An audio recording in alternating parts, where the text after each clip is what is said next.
Hello,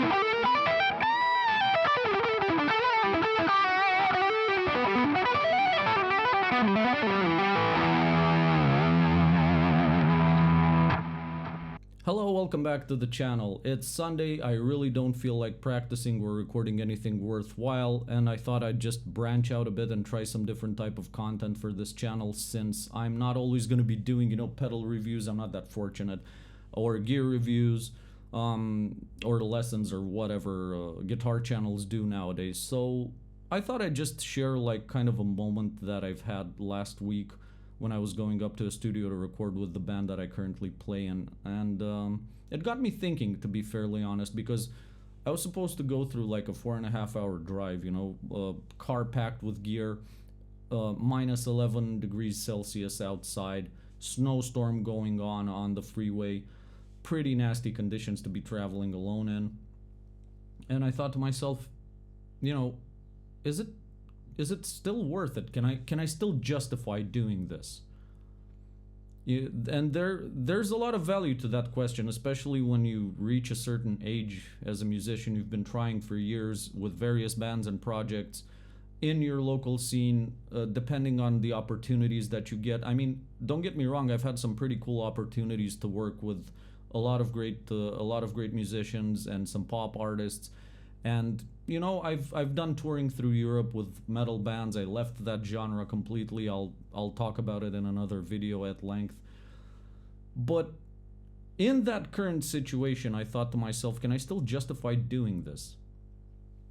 And to be fairly honest, during that 4.5 hour drive or something like that, I was kind of leaning towards no. I'd much rather stick to my teaching gig. And to writing songs at home, maybe sending them out to people for mixing and mastering, putting up videos on YouTube, since I've decided to take this channel a bit more seriously. I've been uploading stuff here and there, but I want to see if I can do something with the channel too. So for the majority of the time, I was just thinking to myself, maybe I should just hang up this whole playing gigs, playing weddings routine, studio sessions and stuff like that, and just stick to my own and micromanage my career and stuff like that, like modern day people do, because there's a lot of value to actually having a home studio and being able to produce your own material, and just sitting there, marinating in your own ideas and doing a million takes and trying out various things. It's a very engaging kind of thing, but at the same time, it's kind of a lonely existence. And I missed doing things the way I learned how to do things back in the day, back in my day, which would be kind of like 2007 is when I started actively trying to get involved in the music scene where I'm from. So where I'm getting with this is that I really missed being in a room with other musicians, and I missed the interaction. There's a lot of value to actually not basking in the glory of your own ideas, and there's a certain value to doing things on kind of a time crunch. I'm not going to say it's a time crunch, but still kind of a time crunch. The band owns the studio, but you can't do a million takes there. There are other people that are going to have ideas. They're going to want to lay a track down, or maybe they got it and you still have to work on it. And that puts you into a whole different situation than a lot of bedroom players, let's call them that, are used to, myself included, because I've become very used to, just sitting at home and recording myself. And I remember a lot of the videos that I've seen of Steve Lukather, because I'm a huge fan of the guy, and how they used to do things back in the 80s when they just show up at a studio gig. They had to write something, they had to be on, they had to come up with something that works for the song, or even a song from scratch. They just map out a bunch of chords, do the arrangement like right on the spot, and there's a certain attractiveness to that lifestyle, to that type of doing things, which has been lost with modern day technology, and with the fact that you can install a DAW on pretty much any functioning laptop and use plugins and whatnot. Sorry.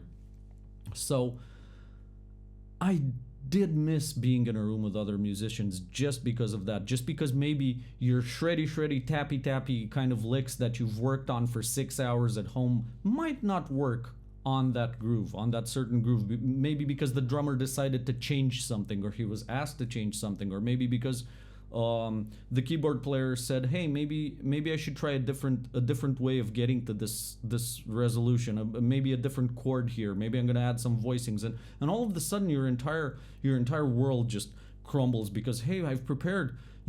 I have all of these licks that I worked through, and what do I do now? Well, it kind of forces you to actually be a musician, to actually revise maybe what you've learned in music school or in jamming with other people, or stuff like that. It's gonna get you to be able to think on your toes.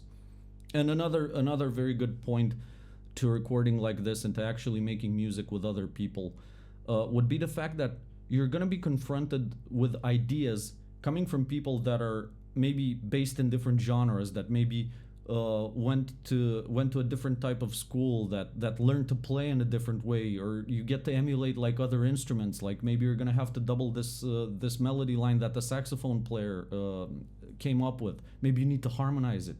And it's all stuff that you're not prepared going into the studio, to do. It's just stuff that comes up on the spot, and it's really cool and it sounds great. It's in the moment. Everybody's locked in. And I think there's a huge value to this, and I'm gonna tell this to a lot of my guitar students, because I have this guy who's really talented, who bought all the home studio equipment kind of stuff, and he's doing great. He's a talented guy. But I had this discussion with him, and I said, hey, look, at least once in your life, once or twice, maybe try having that experience and going in and doing stuff like that with other people, bouncing ideas back and forth. Maybe, figuring out if the song actually works in that certain key, because maybe your singer has a different range. Maybe you can match it better. Maybe have somebody behind the desk telling you, hey, look, you've got too much gain going on your guitar, or try a different pickup configuration, or hey, do you want to try a different guitar on this part?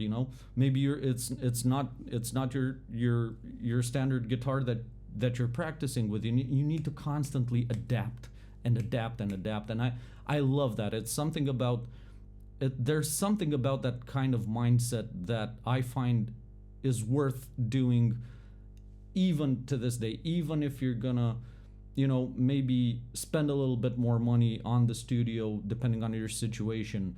Maybe even if you're gonna have to go through a bunch of lineups or try working with different producers, there's still some value to that. And I think that people should experience this at least once or twice in their careers, and then they can you can go back to recording yourself at home. I know I am, and I'm going to be working on my own material, and I'm going to be doing stuff for YouTube and all of that. But to be fairly honest, there's a lot of value to working with other people. And I'm going to refer you back to the 80s again. A lot of great music got put out working in that environment. And I get the whole business side of things. It's not financially feasible to do things like that. The big studios closed down in LA and all of that. I'm not in LA, but I watched the YouTube videos, I watched the documentaries. I was fascinated by this growing up. A bunch of musicians that work on their craft, and they just go in there and work towards a common goal, be it writing the best song that they possibly can, or reading a chart and nailing the parts perfectly, and working working towards this common goal. And there's something very beautiful about that. It's something that reignited my passion for playing guitar, because to be fairly honest, in the last couple of years, I've kind of been, just going through the motions and stuff like that with a lot of things that I've been doing, and being put in this type of situation again since the pandemic. I haven't really done a lot of recording with bands in studios, but going back to that just kind of reignited a passion for bettering myself, and not just as a player technically, but to actually revisit some of the theory, the harmony stuff, learning how to listen to other people play again. I mean, even if it's to a click track, you know, the drummer's gonna have his own thing, his the way he hits. He's gonna have a certain feel and certain things that he always relies on to get the groove going. And maybe you're from a different mindset and you don't really know what to do, and you're just gonna have to listen. And just listening to other people play and being in a room with them, not just for rehearsing purposes, but to actually record and come out with a product that you were a part of and you gave your best to do, is such a fulfilling experience and a great feeling. So I do think that, you know, a lot of the bedroom players that are coming up today, you know, the younger generation or whatever, should actually try this, because you're missing out on a lot. You're missing out on a lot if you're just, you know, basking in the glory of your own ideas at home, and there's nothing wrong with doing that. Maybe you're a very talented person and you have a certain sound going on in your head and you want to achieve that. But if you're going to try doing it in a studio with an actual band, it's still a great exercise in getting your point across, you know, explaining to other people why it needs to sound a certain way, why that certain chord doesn't really work there, or why that melody could be improved, or, you know, how are you going to mix all of it, you know, what are you going to highlight, what do you hear from the raw tracks that inspires you to do a cool mix and everything. And one of these days, and I think one of my biggest regrets, is that I never got to make a record like on tape and record like live off the floor, and I think I'm never going to probably be able to do that where I'm from. But there's a great musical value to that, and I do think it makes you, one, a better player, a better improviser, and it just broadens your whole producing and arranging capabilities too. It might sound like a boomer take or whatever, but I really don't care, because I think that both ways of doing things are extremely valuable, and the home recording is always going to top recording in an actual studio these days for so many reasons, from finances to logistics.